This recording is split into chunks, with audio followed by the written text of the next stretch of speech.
తిరుమల క్షేత్రంలో ప్రజాప్రతినిధులకు ఇచ్చేటువంటి సిఫారసు లేఖలు ఏదైతే స్వామివారి దర్శనానికి గతంలో ఇచ్చేటువంటి వారు అయితే కరోనా తర్వాత ఆ యొక్క సిఫారసు లేఖల మీద ఆగినటువంటి పరిస్థితి. ఈ తరుణంలోనే తిరుమలకు వచ్చినటువంటి తెలంగాణ ప్రతినిధులంతా కూడా అనేక ఆరోపణలు చేశారు. దాన్ని అంతా కూడా టీటీడీ ఖండించింది. ఖచ్చితంగా గతంలో మేము ఇచ్చేవాళ్ళం, కరోనా తర్వాత ఆగింది, మేము మళ్ళీ సిఫారసు లేఖలు ఆమోదించే విధంగా మేము చర్యలు తీసుకుంటామంటూ కూడా టీటీడీ ఆమోదించినటువంటి పరిస్థితి. అయితే ఈ నేపథ్యంలోనే ఇటీవల మనం చూసే అనేక మంది ప్రజాప్రతినిధులు కూడా తిరుమలకు వచ్చినటువంటి సందర్భంలో అనేక చర్చనీయాంశంగా మారినటువంటి వాళ్ళ వాక్యాలు కూడా మనం చూసాం. అయితే ఇవాళ సీఎం రేవంత్ రెడ్డి ఏదైతే తిరుమల క్షేత్రం గురించి వాళ్ళకు టీటీడీ ఉంటే మనకు యాదాద్రి గుట్ట ఉంది, మనం ఎందుకు వాళ్ళని టికెట్ అడుక్కోవాలంటూ కూడా ఆయన చేసిన వ్యాఖ్యల పట్ల తీవ్ర దుమారం రేగింది. దీన్నంతా కూడా స్వామివారి భక్తులు ఖండిస్తున్నటువంటి పరిస్థితి. ఏ ఒక ప్రాంతానికో ఒక వ్యక్తికో చెందింది కాదు, ఎందుకు ఇలా మాట్లాడుతున్నారంటూ కూడా TTD board member Bhanuprakash Reddy గారు మనతో ఉన్నారు. సరే, ఏదైతే సీఎం రేవంత్ రెడ్డి గారు చేసినటువంటి వాక్యాలు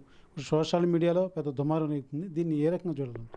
రేవంత్ రెడ్డికి పిచ్చి పరాకాష్ఠకి జరిపింది. రాహుల్ గాంధీకి సోకినటువంటి పిచ్చి ఈయనకు వచ్చినట్టు అనిపిస్తుంది. ఏందయ్యా దేవుడితో రాజకీయాలు, ఏందయ్యా వెంకటేశ్వర స్వామితో రాజకీయాలు, ఏందయ్యా గుట్ట గురించి మాడతావు, యాదగిరి గుట్ట గురించి మాట. ఎస్, యాదగిరి గుట్ట పవిత్రమైన స్థలం. తిరుమల క్షేత్రం ప్రపంచంలోనే ప్రసిద్ధి చెందినటువంటి దేవాలయం. దానికి రావాలంటే సిఫార్సు లేఖలు గతంలో ఆమోదించేది పరిస్థితి కరోనా అయినా చేయలేదు. ఇప్పుడు మేము ఆమోదించాం. మొత్తము అందరూ దేవుడి దగ్గర రావాలని చెప్పి కోరుకుంటుంటే నువ్వు ఇంత అహంకార ధోరణితో మాట్లాడుతున్నావు, ఇది మంచిది కాదు, వెంటనే ఈ మాటలు వెనక్కి తీసుకోవాలని చెప్పి నేను డిమాండ్ చేస్తున్నా. దేవాలయాలతో రాజకీయాలు చేసే సంస్కృతి, నీచ సంస్కృతి కాంగ్రెస్తోనే. దేవుళ్ళు దేవాలయాలతో రాజకీయం చేసి మతపరమైన ఓటు బ్యాంకు కొల్లగొట్టాలని చెప్పి ఒక దురాలోచనతో పనిచేస్తుంటే పార్టీలు కాంగ్రెస్ పార్టీ. అసలు తిరుమల క్షేత్రం మహిమ నీకు తెలుసు కదా, నువ్వు ఎన్నిసార్లు వచ్చి దర్శనం చేసుకోలేదు, నీ కుటుంబ సభ్యులు వచ్చి దర్శనం చేసుకున్నారు కదా. అలాంటప్పుడు అడుక్కునేది ఏంటనే ఒక మాట్లాడుతూ అడుక్కునేది ఏందలే, మేము పరిశీలించాము, దాన్ని చేసాం. రేపటి నుంచి 24వ తేదీ రేపటి నుంచి సిఫార్సు లేఖలు అనుమతిస్తున్నాం. గోవిందుడు అందరివాడు, గోవిందుని కొందరు వాడిగా చేసి మాట్లాడడం మంచిది కాదు. మిస్టర్ రేవంత్ రెడ్డి, నీ మాటలు వెంటనే వెనక్కి తీసుకొని చెప్పి నేను డిమాండ్ చేస్తున్నాను. గతంలో కూడా మనం చూసాం, గతంలో కూడా సిఫారసు లేఖలంతా కూడా ఆమోదించేవారు. కరోనా తర్వాత ఆగినటువంటి పరిస్థితి. అనేక తెలంగాణ ప్రజాప్రతినిధులు కూడా తిరుమలకు వచ్చినప్పుడు ఇదే తరహా ఘాటు వాక్యాలు కూడా చేసినటువంటి పరిస్థితి.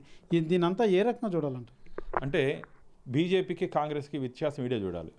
బీజేపీ సంబంధించి మంత్రులు కానీ, ఎమ్మెల్యేలు కానీ, పార్లమెంట్ సభ్యులు కానీ మా ప్రాంతంలో ఉన్నటువంటి ప్రజలు స్వామివారి దర్శనం చేసుకోవాలనుకుంటున్నారు.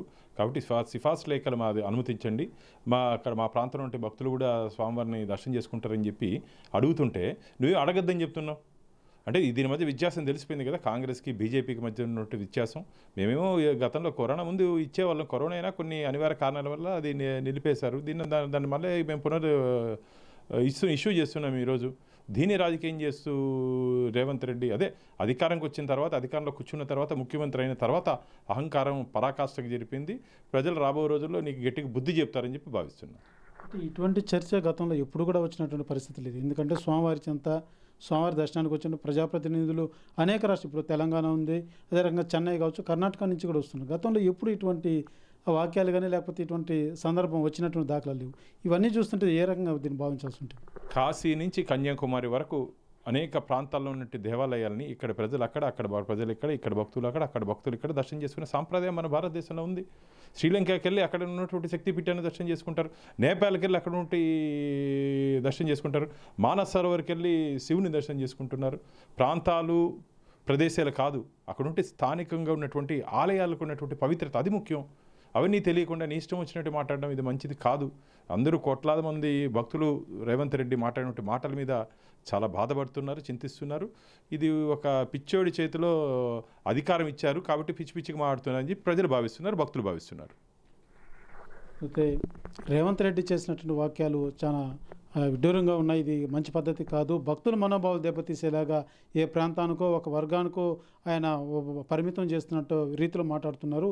ఇది ఖచ్చితంగా ముమ్మాటికి ఇది తప్పు. ఇది ఇలాంటి మాటలు మాట్లాడడం మేము ఉపేక్షించేది లేదంటూ కూడా భానుప్రకాష్ రెడ్డి తెలియజేస్తున్నటువంటి పరిస్థితి. అయితే తెలంగాణ సిఫారసు లేఖ సంబంధించి ఇప్పటికే టీటీడీ ఏదైతే బ్రేక్ దర్శనానికి సోమవారం ఆదివారం ఆమోదిస్తున్నట్టు కూడా నిర్ణయం తీసుకోవడం జరిగింది. అదే రకంగా బుధ బేస్తవారాల్లో కూడా 300 రూపాయల దర్శనానికి సిఫారసు లేఖలు కూడా అనుమతి చేసినటువంటి పరిస్థితి నెలకొందని చెప్పాలి. అయితే సమస్య అంతా ముగిసింది, వాళ్ళకు కావాల్సినటువంటి విధంగా టీటీడీ ఏర్పాటు చేసినా కూడా ఇవాళ సీఎం రేవంత్ రెడ్డి ఇటువంటి వాక్యాలు చేయడం మాత్రం ఇటు హిందూ సంఘాలు కావచ్చు, భక్తులు కావచ్చు కొంత ఆవేదన వ్యక్తం చేస్తున్నటువంటి పరిస్థితి మాత్రం నెలకొందని చెప్పాలి.